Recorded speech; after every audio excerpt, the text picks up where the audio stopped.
Jim Stewart, nice to see you. Nice to see you. This thing, by the way, for a man who writes books, this one is tailor-made. And screenplays. I mean, this is the biggest escape since El Chapo, tunneling of Mexico. But, one thing that really strikes me here, you want to talk about the rule of law or whatever, everybody's equal before the law with kind of an asterisk. If you have enough money, you can do things. I mean, nobody has put a price tag yet on this escapade.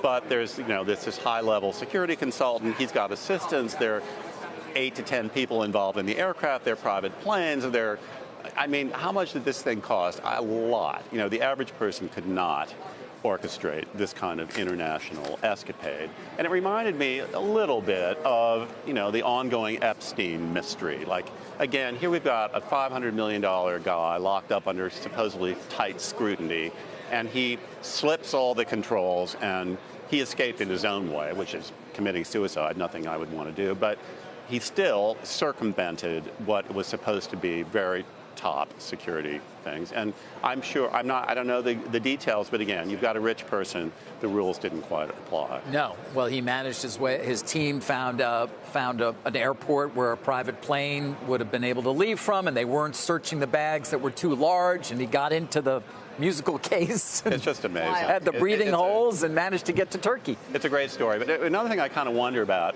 the reaction from Japan has been kind of stunning to me. I mean, first it was like nothing. I realized they were having their New Year's holiday, whatever, but still, can you imagine the outcry if that happened in this country?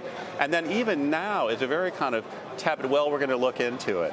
What? It's like how many days have gone by? And, I think various media reported they hadn't even called the airport security people to get any sense of what happened, which makes me kind of wonder, does Japan really care that he slipped out of there? Maybe they're embarrassed. I was just wondering, what does this say for Japan's image when it comes to doing business in the first place, because they went after Mr. Ghosn so harshly? Does this sort of tarnish the image of anyone wanting to do business in Japan? Well, I think Japan has has two black eyes over all of this. I mean, the scrutiny of the justice system there, which, frankly, I hadn't seen done in quite some time, but was not a flattering portrait. I mean, I have not heard a single person come to me and say, oh, Ghosn should have stayed there and faced the music. He would have gotten a fair trial.